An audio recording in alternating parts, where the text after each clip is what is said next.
Assalamualaikum warahmatullahi wabarakatuh, sahabat beriman yang dirahmati Allah. Mungkin kita semua pernah bertanya kepada diri kita sendiri, mengapa hidup kita seolah susah, rezeki terasa sangat jauh, kesusahan demi kesusahan datang silih berganti, seolah hidup ini tidak berpihak kepada kita. Sedangkan kalau kita memandang orang lain, seolah hidupnya mudah, rezekinya terlihat lancar, hidupnya pun terlihat bahagia.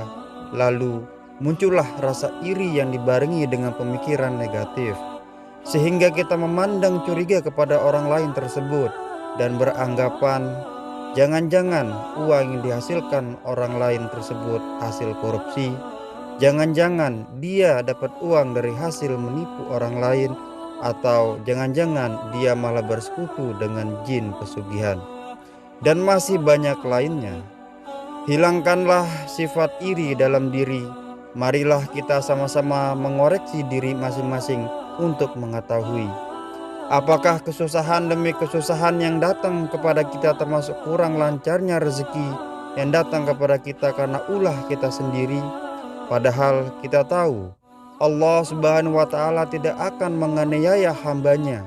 Allah Subhanahu wa Ta'ala senantiasa mempermudah jalan hambanya. Tapi kenapa masih saja seolah rezeki sulit datang kepada kita? Sahabat beriman yang dirahmati Allah, perhatikan 6 hal yang akan saya sampaikan. Siapa tahu masing-masing dari kita masih ada yang melakukan hal-hal berikut ini. Yang pertama, apakah kita masih melakukan kemusyrikan atau berbuat syirik meski hanya dalam hati? Jadi maksud syirik adalah menyekutukan Allah Subhanahu wa Ta'ala dengan sesuatu, bisa benda, tempat, manusia, atau lainnya. Contohnya, semisal kita percaya bahwa rezeki yang datang kepada kita adalah karena kita mempunyai benda yang keramat, yaitu mempunyai khasiat mendatangkan rezeki. Padahal rezeki hanya datang dari Allah Subhanahu wa Ta'ala melalui apa yang dikehendakinya. Yang kedua, perhatikan sholat kita. Misalnya sekarang kita hanya mengerjakan sholat 3 waktu, mulailah melengkapi menjadi 5 waktu. Misalkan masih malas, paling tidak tambah 1 waktu. Kemudian di hari berikutnya tambah 1 waktu lagi. Dan jika sudah lengkap 5 waktu, pertahankanlah dengan cara bersegeralah menunaikan kewajiban saat terdengar panggilan azan. Hindari untuk menunda, karena disinilah awal sholat kita akan kembali seperti semula. Luangkan waktu yang hanya 10 menit untuk menunaikan ibadah sholat, karena waktu luang kita semuanya lebih panjang dibandingkan mengerjakan sholat yang hanya butuh waktu kurang dari 10 menit. Yang ketiga, hindari sebisa mungkin menyakiti hati orang tua kita. Apabila kita pernah berbuat salah atau mengucapkan perkataan yang menyakiti orang tua, mulai sekarang bangunlah dan meminta maaf kepada kedua orang tua kita, karena ridho Allah Subhanahu wa Ta'ala ada pada ridho orang tua kita juga. Lalu bagaimana kalau orang tua kita sudah meninggal, sedangkan kita pernah menyakiti hatinya dan belum sempat meminta maaf? Paling tidak doakanlah mereka dengan doa yang baik dan meminta maaflah kepada Allah Subhanahu wa Ta'ala, karena sesungguhnya Allah Subhanahu wa Ta'ala Maha belas kasih kepada hambanya. Yang keempat, apakah kita memakan harta yang bukan hak kita? Dalam hal ini sangat luas penjelasannya, namun saya akan contohkan yang mudah saja.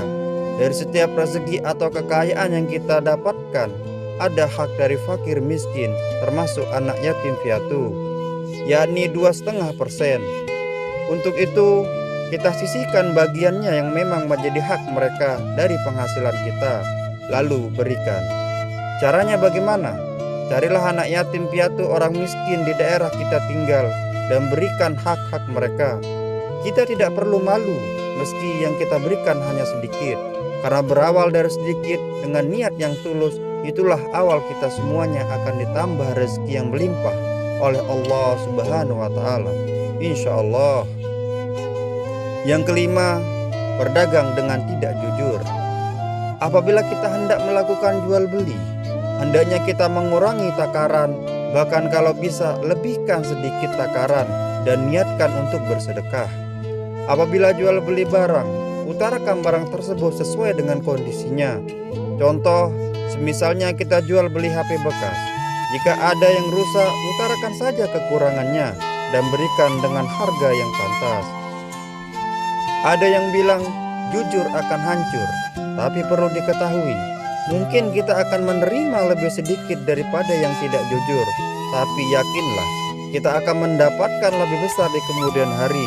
Orang yang tidak jujur mungkin akan mendapatkan banyak di awal, akan tetapi setelahnya akan mendapatkan sedikit karena perbuatan kurang jujur yang dilakukannya sendiri.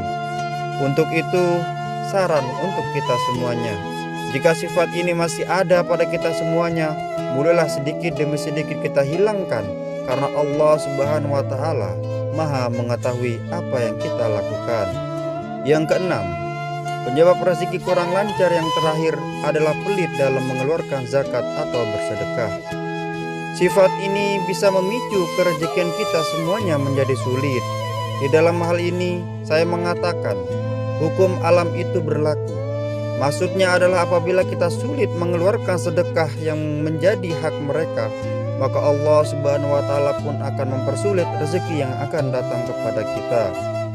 Sahabat beriman yang dirahmati Allah, itulah 6 penyebab utama kenapa rezeki sangat sulit datang kepada kita. Untuk itu, bagi saudaraku semuanya yang mendengarkan video ini, mulailah sekarang dan seterusnya hindari dan tinggalkan sebisa mungkin 6 hal tersebut, dan mulailah menanamkan kebaikan untuk menunaikan kebaikan pula. Wallahu a'lam bishawab. Demikian yang bisa saya bagikan. Semoga video ini bermanfaat untuk kita semua. Assalamualaikum warahmatullahi wabarakatuh.